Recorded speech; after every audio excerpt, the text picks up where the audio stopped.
દેડિયાપાડા ખાતે આદિજાતિ વિકાસ વિભાગ ગુજરાત અને રાજ્ય સંચાલિત આદર્શ નિવાસી કુમાર શાળાનું છાત્રાલય બપોરે 12 કલાકના સમયગાળા દરમિયાન બાળકો બાજુના મકાનમાં જમી રહ્યા હતા ત્યારે ધરાશાયી થઈ જતા ચકચાર મચી જવા પામી હતી।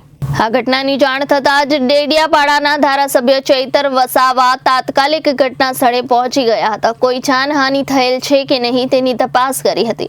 છાત્રાલયના સંચાલકોએ વૈકલ્પિક વ્યવસ્થામાં બાળકો સ્પોર્ટ્સ હોલમાં રહેવા માટે વ્યવસ્થા કરતા સદનસીબે મોટી દુર્ઘટના ટળી હતી। શાળાના સંચાલકોએ સરકારને નવી બિલ્ડિંગ બનાવવા અનેકવાર રજૂઆતો કરી છતાં પણ નવી બિલ્ડિંગ બનાવવાની મંજૂરી આપવામાં આવી ન હતી। ધારાસભ્ય ચૈતર વસાવાએ તાત્કાલિક અધિકારીઓને ફોન કરી આ ઘટના અંગે તપાસ કરી આગળની કાર્યવાહી કરવા જણાવ્યું હતું। તેમણે કહ્યું હતું કે આ બિલ્ડિંગનું બાંધકામ ભ્રષ્ટાચારનો નમૂનો છે। બાંધકામમાં ગુણવત્તા પણ જળવાઈ નથી અને આખા ગુજરાતના આદિજાતિ વિકાસ વિભાગ સંચાલિત શાળાઓમાં પણ અધિકારીઓ અને કોન્ટ્રાક્ટરોએ આ પ્રકારનું ભ્રષ્ટાચાર થયેલ હોવાનું જણાવ્યું હતું।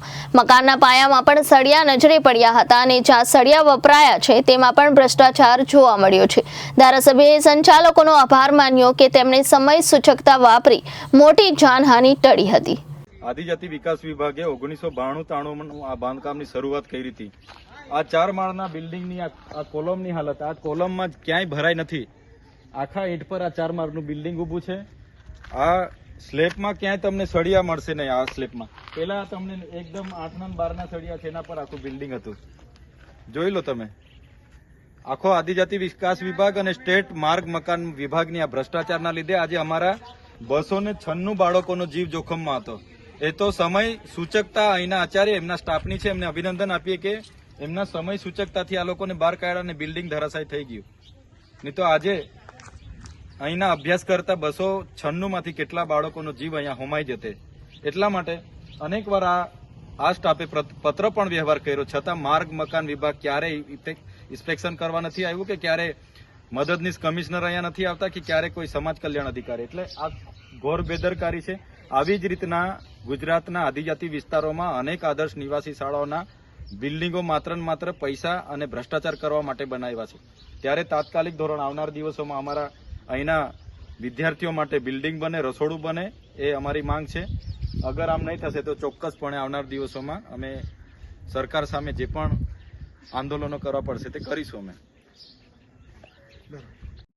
આચાર્ય શ્રી શંકરભાઈ વસાવા આદર્શ નિવાસી શાળા કુમાર દેડિયાપાડાના એ શાળાની હોસ્ટેલ બિલ્ડિંગ જર્જરિત હાલતમાં હતી અને એમાં બાળકોને રહેવા માટેની છે ને સગવડ અમે છે ને પહેલેથી જ બંધ કરી દીધેલી હતી। એટલે બાળકોને બીજી જગ્યાએ વૈકલ્પિક વ્યવસ્થા કરેલી હતી અને હાલમાં એ બિલ્ડિંગ બંધ હાલતમાં હતું અને એ બિલ્ડિંગને છે ને પાડી નાખવા માટે છે ને કાર્યવાહી કરવામાં આવેલી જ હતી, પરંતુ આગળની હજુ કાર્યવાહી પૂર્ણ થઈ નહીં તે પહેલા છે ને આ બિલ્ડિંગનો એક બાજુનો ભાગ ધરાશાયી થઈ ગયો છે, બરાબર। એટલે આખી બિલ્ડિંગ હવે પાડી નાખવાની જરૂરિયાત છે, નવી બિલ્ડિંગ બનાવવાની તાતી જરૂરિયાત છે।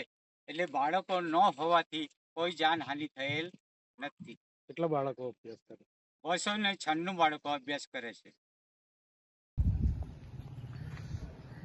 આજે દેડિયાપાડા આદિજાતિ વિકાસ વિભાગ સંચાલિત આદર્શ નિવાસી શાળા કુમારનું જે છાત્રાલયનું બિલ્ડિંગ હતું તે આજે 30 થી 40% પડી ગયું છે।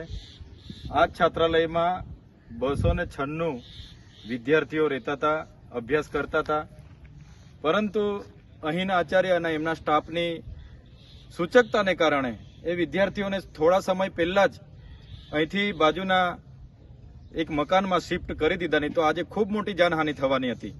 અહીંના સ્ટાફ દ્વારા અનેકવાર સરકારોને રજૂઆત કરી છે કે આ ખંડેર બિલ્ડિંગ જે એક ભ્રષ્ટાચારનું પ્રતીક છે, આજે આ બિલ્ડિંગનું કામ 1992-93માં શરૂ થયેલું અને આટલા જ વર્ષમાં આ બીજી વાર ધરાશાયી થઈ ગયું છે।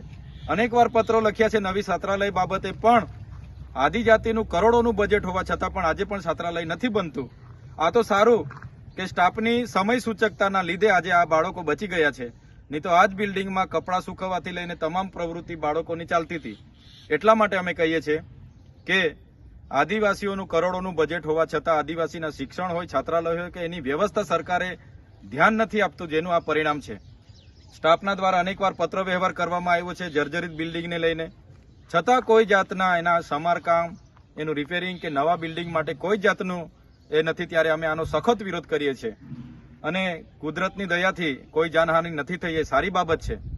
પણ આવા જ દરેક આદર્શ નિવાસી શાળાઓના બિલ્ડિંગો જર્જરિત હાલત છે. આ ભ્રષ્ટાચારના બિલ્ડિંગો તમે જોઈ શકો છો. આટલા વર્ષમાં આટલું કરોડોનું બિલ્ડિંગ તૂટી જાય તો ક્યાં સુધી એમાં ચોક્કસ અધિકારીઓ હોય, એના કોન્ટ્રાક્ટરો હોય કે એના સ્થાનિક નેતાઓના ભ્રષ્ટાચારના લીધે આજના આદિવાસી બાળકોને આ ભોગવવું પડતું.